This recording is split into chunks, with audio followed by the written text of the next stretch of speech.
Ça, c'est ma skincare de tous les soirs. Est-ce que vous voyez quelque chose qui a changé? Ces deux produits-là. Donc tout ça, on va pas en parler. Avant tout, j'ai quelque chose à vous demander. Est-ce que, parce que hier soir j'ai fait 2 tresses africaines, c'est moi qui me suis faite, est-ce que vous trouvez qu'un volume comme ça me va beaucoup mieux? Ou est-ce que, pour ceux qui voient mes vidéos genre de styling tout ça, est-ce que vous trouvez que ça fait plus joli quand ça démarque à partir de là, et que là j'ai les cheveux bien lisses et j'ai mes mèches bien faites? Est-ce que vous trouvez que le volume il me va mieux? Ou les cheveux comme je faisais avant, les tresses toutes simples, ça allait bien? Dites-moi votre préféré parce qu'en fait j'aime bien mais on dirait un peu une folle d'un côté. Enfin, bref, là. Alors, ce qu'il faut savoir, c'est que j'ai mes règles. Donc là, je suis dans ma période où j'ai énormément, mais vraiment énormément de boutons. Dieu merci, la qualité de YouTube, pour une fois, on l'aime beaucoup parce que vous ne voyez pas vraiment tout ce que j'ai sur le visage. Vous voyez un peu ici. Mais en soi, il n'y a presque plus rien à voir. Pourquoi? Parce que j'ai ça. C'est quelque chose que je négligeais. En fait, je négligeais beaucoup cette étape avant. C'est-à-dire que, en fait, je partais du principe que de l'eau micellaire, ça nettoie, tout ça. D'ailleurs, c'est un nettoyant, de l'eau micellaire d'un côté. Et en fait, je nettoyais le visage, d'autres, le coton, tout ça. Je prenais un premier coton pour me démaquiller. Et ensuite, avec une eau micellaire basique et pas une biphase, je nettoyais ma peau. Et je partais du principe qu'il n'y avait pas besoin de savonner, tout ça. Et ben là, j'ai abandonné, parce que de toute façon, je ne me maquille plus. Donc, j'ai abandonné toutes les étapes des eaux micellaires. Et hier, je suis allée chez quelqu'un.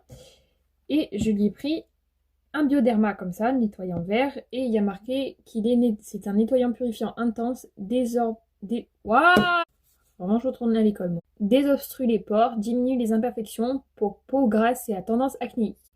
C'est exactement moi. Ça c'est une ligne nettoyante basique, hein. Je m'en sers en premier. Et après j'utilise celui-là où je le fais généralement sur les endroits où j'ai les pores ouverts, où il y a de la saleté qui rentre, où j'ai les boutons, ça. Néanmoins, je frotte quand même tout mon visage, mais j'accentue plus ces zones-là. Et clairement, c'est incroyable. Je sais qu'il y en a qui vont me dire ah ouais, mais il y a aussi le gros nettoyant CeraVe, tout ça pour les imperfections. J'en ai entendu parler partout. Et j'étais même à la limite de l'acheter.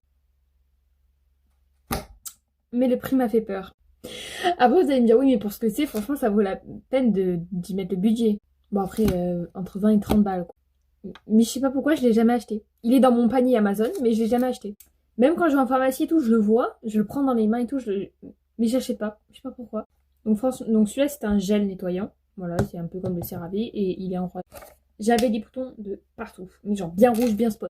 Depuis que je me nettoie avec ça depuis 2 jours, plus ma skincare avec d'ailleurs le Bioma, franchement celui-là je vous recommande de fou les filles pour les boutons. Moi ça m'a séché les boutons, ils sont plus là en 3 jours. Énormément de gens sont plus sur le bleu foncé, mais moi je vous dis le bleu clair les filles, le bleu clair. Enfin bref, vraiment le Bioderma vert, achetez-le. C'est vraiment, vous perdez pas du tout votre temps avec ça. Bisous!